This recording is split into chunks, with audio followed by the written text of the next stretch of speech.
Hello everyone. Today we'll be answering the age-old question that has baffled basement-dwelling video game players for years. Who are the top 10, I mean top 13 most badass characters in the Souls series. Now, this isn't just a test of strength, it's a combination of their power, their lore, their actions, and so on. This list is just my opinion, so if you think that there are any that I might have missed, leave them in the comments below. Also, a note, I will not be including Bloodborne or Demon Souls in this list, only Dark Souls 1, 2, and 3. Let's get into it.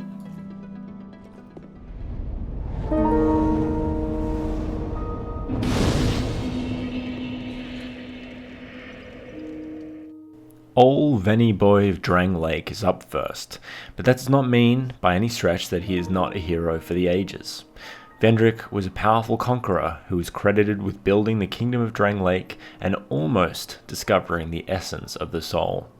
Vendrick was fascinated by the nature of souls and made it his only objective to discover its secrets and to avert the undead curse which had taken root in his kingdom. A gifted warrior, Vendrick travelled to the land of giants, where he presumably stole an unknown item that was used to create the golems, a powerful race of slave-like creatures that could be fueled by souls.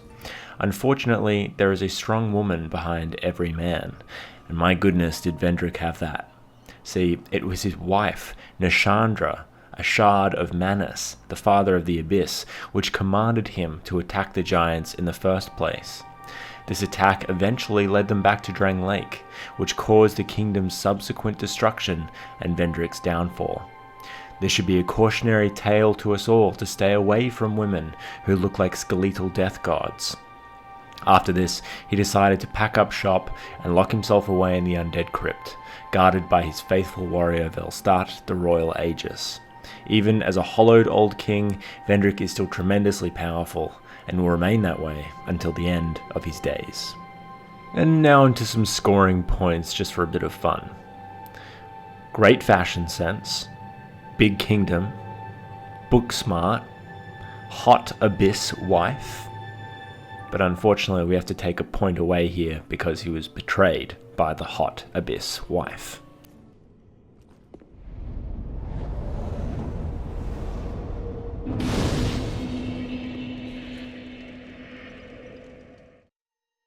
Dark Souls is full of knights who will relieve you of your internal organs by way of cold steel, but Vangaal stands alone.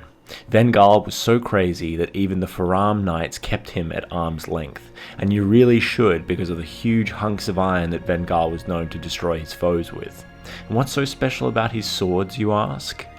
Vangaal wielded the red rust sword and scimitar that were used to test strength among the Pharosan warriors, like big heavy weights, but Vangaal was so ripped that he could swing them around just like they were nothing, and so he became known as the mad beast of the battlefield, destroying everything in sight because he just didn't give a hoot. Something you need to remember about Vangaal is that he was born in Pharosa, a land known to be in an almost perpetual state of war, which prompted them to venerate war gods. For Vangaal to be held in high esteem in such a place means that he must have been a force to be reckoned with. Vangaal also used a shield, but it was more akin to an abacus because for every head he claimed he would etch a marking into it, and if you count them up, there are about 80 of them. This is a little ironic for what would happen to him next.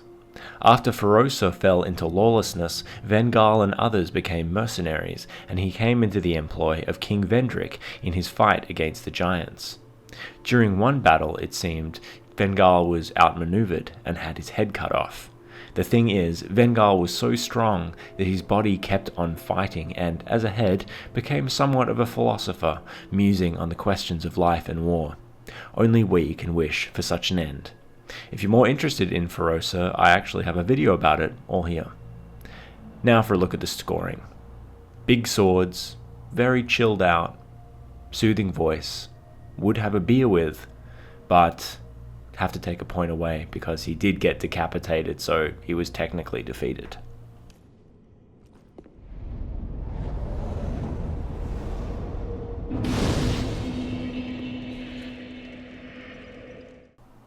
Next up are actually a group of fellas. that Vendrick should have speed-dialed at some point during his reign. Enter the Abyss Watchers, a good name for a band, and an even better group of knights. The Abyss Watchers were an elusive group that modelled themselves after their idol, Knight Artorius the Abyss Walker. In partaking of Wolf's blood, they became of one soul, and swore to destroy wherever there seemed to be an uprising of the Abyss. Being of one soul and undead, they had the unique ability to resurrect themselves once struck down, and could not be vanquished until the last Watcher was felled. Their greatest achievement seems to be that they once linked the First Flame, as they are a Lord of Cinder in Dark Souls 3. This mission is shown to us in a way when you see that the Farron smokestacks have murals depicting the different inheritors of the Lord Souls from Dark Souls 1, almost like an obstacle course to join up with them. When Karthus appeared to be falling into the Abyss on account of its leader's actions, the Abyss Watchers showed up, but it seems like this challenge might have been too much for them, and they became afflicted with the Abyss themselves, resulting in an endless deathmatch between them. However, even as crazed, suicidal warriors, they still manage to put up a fight to resist any who stand in their way. Onto the scoring. Coolest sword moves ever. Fire. They have capes. And they save the world, from a certain point of view. And I'm taking 1 point off for being a little too edgy.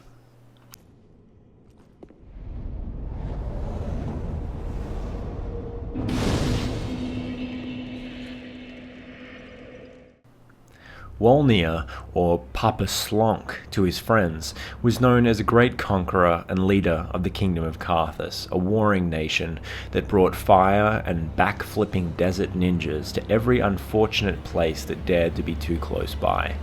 Wolnir, being the alpha that he was, not only conquered his enemies, but smushed their crowns to dust to create his own. When Wolnir was bored, he decided the next rational thing to do was to start messing around with abyssal magic and pyromancies, and oh lord, did it backfire.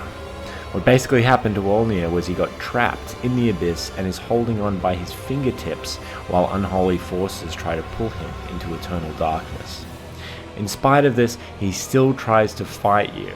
Now, his fight not be that hard, but you gotta give this guy credit for basically stopping the Abyss Watchers in their tracks, conquering numerous other kingdoms, and raising an army of skeletons who are ready to spook you out.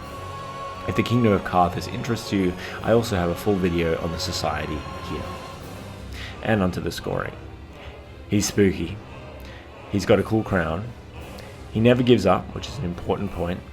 He's a giant skeleton king. But I'm taking a point away because he's kind of a dick to everyone.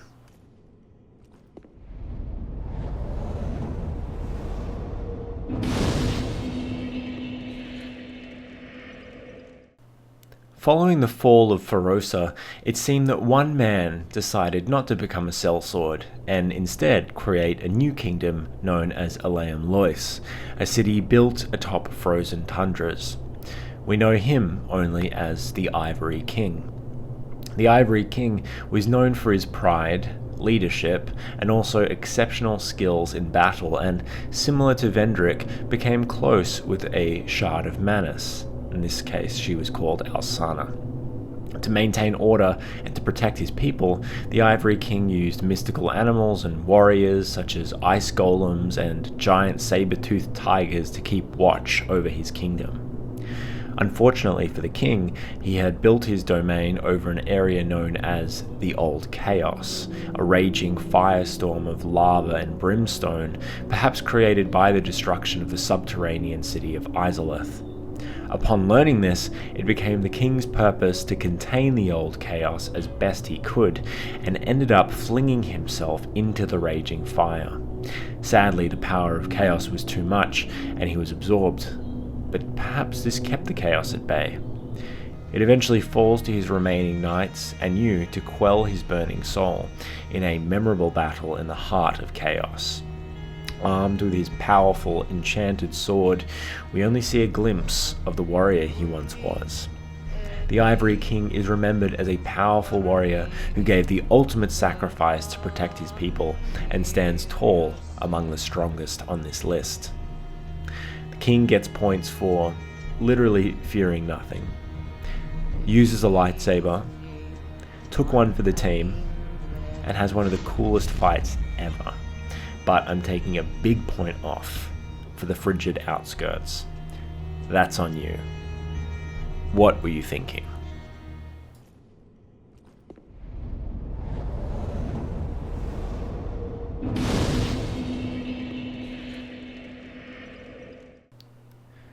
If you were Gwyn and decided it was time to wipe out the dragons and cement your powerful reign across the land, there's one thing you need by your side: Havel the Rock. Havel lives up to his name by being the pure manifestation of strength itself. It is said that his armor was made from a huge boulder, and the weapon he used was a dragon's tooth ripped from the jaws of the beast. Havel was also a bishop, which is cool in its own right, and as a holy man, Havel had one pet peeve: magic. Havel detested any form of magic, which led to his eventual rivalry with Gwyn's new best friend, Seath the Scaleless. Havel must have been a great judge of character, and probably understood that a dragon who betrayed his own kind is probably not the best friend to have. The lore implies to us that Havel actually planned to rise up against the gods at some point, but was instead imprisoned in the Undead Burg. Was this done by Seath, who feared his uprising, or perhaps by Gwyn, who knew that he had become too dangerous? It's too difficult to tell for me, but YouTube lore geek Hawkshaw has some amazing videos on this topic if you're interested. And scoring time? He's literally a boulder. He's a holy man, which I respect. He fights with a tooth, and he's got a heart of gold. But he did get tricked into being locked up behind a wooden door, and yet weighs as much as a small car.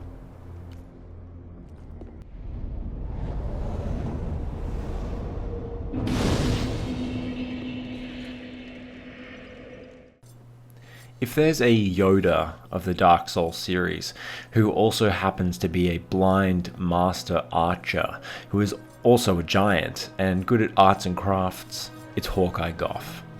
Gough was one of Gwyn's 4 knights who, despite him being a giant, usually a slave race in Dark Souls, proved himself worthy of knighthood. How did he do this, you ask?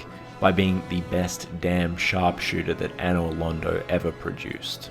Using a massive great bow, Gough would shoot down flying dragons from a mile away, and did it blind.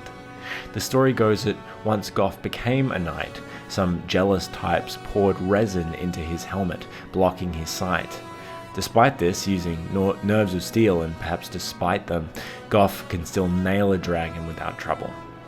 These days, Gough spends his time making arch tree carvings which help him reach enlightenment. What a great guy. If you want to know more about the giants of Dark Souls, I also have a video on them here. And Scores, extremely chill and nice to hang out with. He's a great shot. He's artistic. He's very modest, but he's sort of lazy.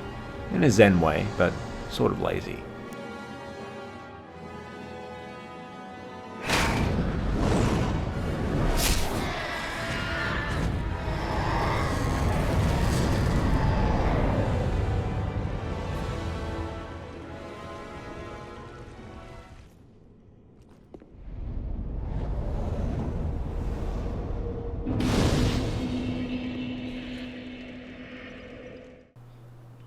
Honor, precision, mastery of the blade. These terms are synonymous with Sir Alonne, warrior of the East. A travelling, nomadic type, Alonne is credited for assisting the old Iron King. Alonne took it upon himself to train the medieval knights in the ways of the katana, substituting their heavy longswords for the lightweight, curved blades. The old Iron King was so impressed that great sections of his army were trained in this way and became samurai in iron plate. Alas, once the Iron King became more and more powerful, he became proud and depraved. At the height of his power, Alonne left his king, either to find a new lord to serve or to wander alone. It was my theory for a while that Alonne travelled to Carthus to help train Wolnir's swordsmen, as there are item descriptions mentioning that they were visited by a foreign traveller, but who can know for sure? Alonne wielded a very long nagamaki, a two-handed katana that seemed to move almost by itself and became stronger when tasting its master's blood. Alonne's influence spread far and wide, and even in a duel with him will commit ritual suicide in disgrace if you can defeat him without taking any damage, keeping some semblance of dignity. He's an honourable weeb, he's got a very cool helmet, helps out his friends, is an acrobat, but he does ditch you when you go a little bit too hard in the club.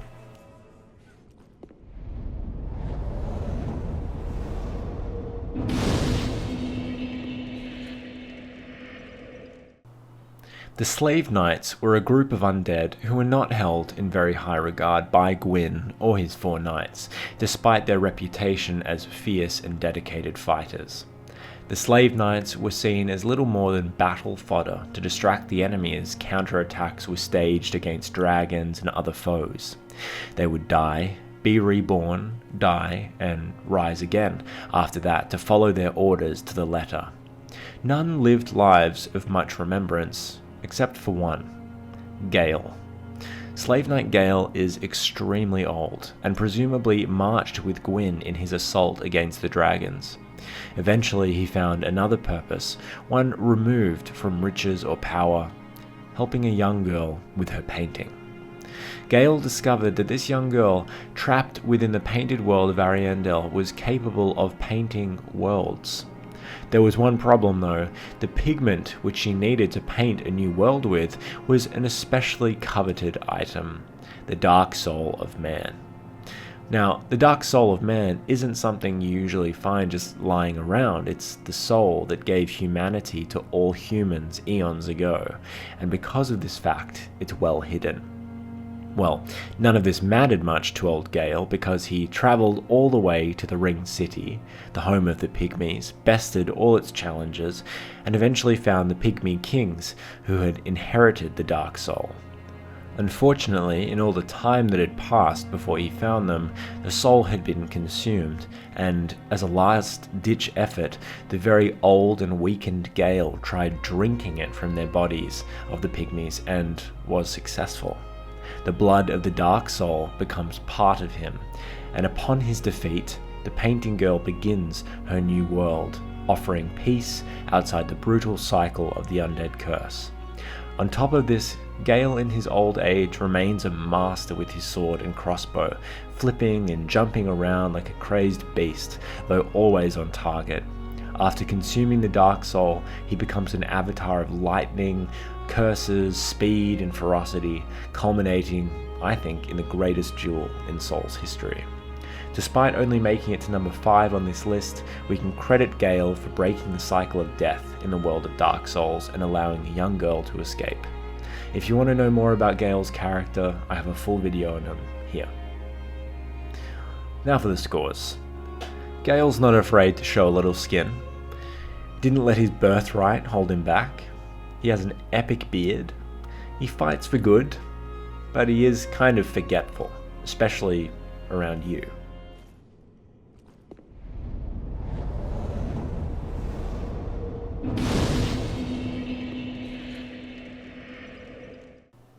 Now, I know what you might be thinking, that this choice is a little biased, but hear me out. Dragonslayer Ornstein was not only one of the Knights of Gwyn, but the captain, and pulled rank over Karan, Artorius, and Gough. During the wars with the dragons, it was Ornstein who would strike hard from above, using his weight to drive his spear deep below the stony hides of the dragons. Trained by Gwyn's son, the Nameless King, Ornstein mastered the use of his spear, as well as lightning, to defeat the towering beasts in combat.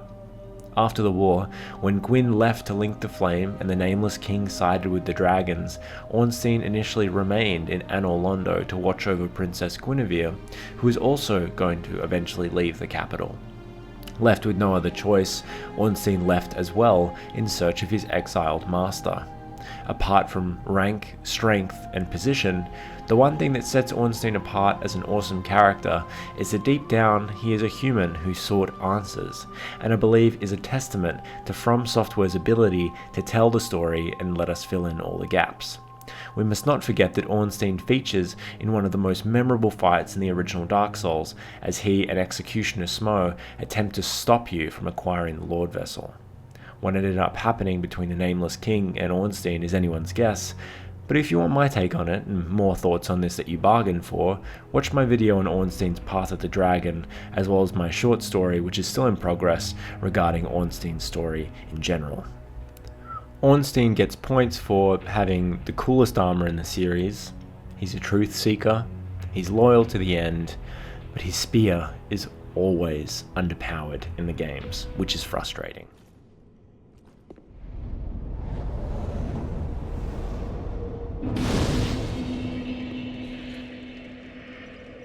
It seems like firstborn sons have a reputation of disappointing their fathers, and the Nameless King is no exception.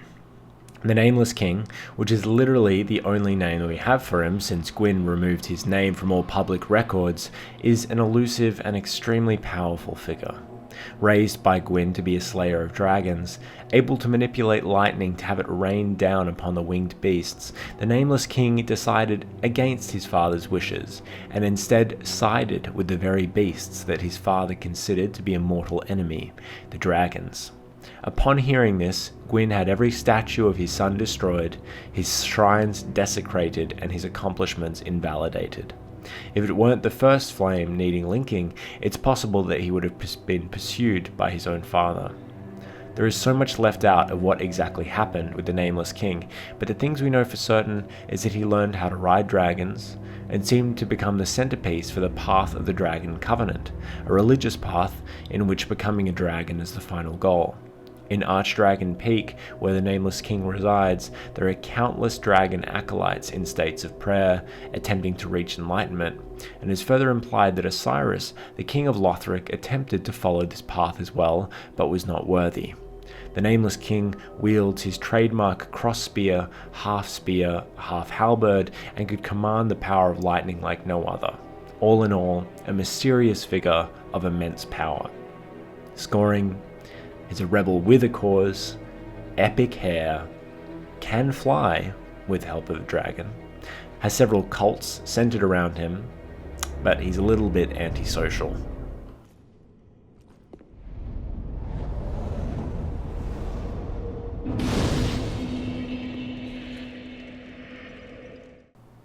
That's right, the real OG.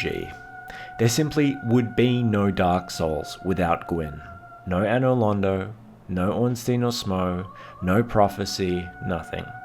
Gwyn started a war against the dragons and won, an unbelievable feat within the lore, and cemented humanity's place at the top of the food chain. He did have some morally questionable mishaps, like sending his daughter to be held captive by a bunch of scampering pygmies, and disowning his son for liking to play with dragons more than girls, but at the end of the day, he linked the fire. Was this the right decision? Arguably, but he still made the ultimate sacrifice, ready to let his kingdom fall into ruin if it meant keeping the fire alive, away from the clutches of the dark. Gwyn is a tragic figure in every sense of the word, but he is just human, like any of us. Was taking Seath's help controversial? Sure, but would any of us acted any different in his situation? Hard to say. At least he had the strength to choose. He left behind a legacy of greatness and accomplishments as the first human to rise up against its oppressors, and for that, humanity owes Gwyn a great debt. Onto the scoring. Literally started humanity's path to power, went on a suicide mission and finished it, shared his power with his other lords, but I think we'll all agree that I've got to take a point here for being a bad father.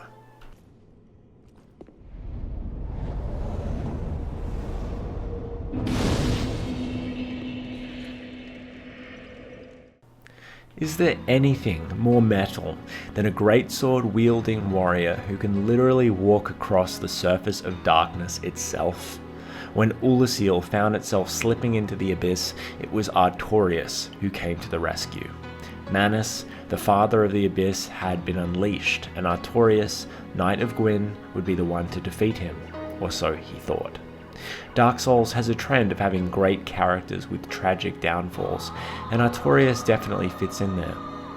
One trait that sets him apart, however, is love. Artorius and Karan were in love, but despite this, he would decide to do his best to cull the advance of the Abyss, lest it swallow Ulasil whole. Alas, Artorius would ultimately fail in his tasks to stop Manus, but it was not because he was defeated in fair combat. In the depths of the Abyss, Artorius decided to give up his curse-resistant Great Shield so that it may protect Sif, his loyal wolf, and go on without it. This simple sacrifice to protect his friend would have been his downfall, but because of this, he would eventually be avenged by the chosen undead. Defenseless and trapped in the Abyss, Artorius was corrupted by the dark, but remained alive, a mad beast who continued to fight against any foe that approached him. In the end, he was defeated by the chosen undead, and was given a simple burial by his beloved.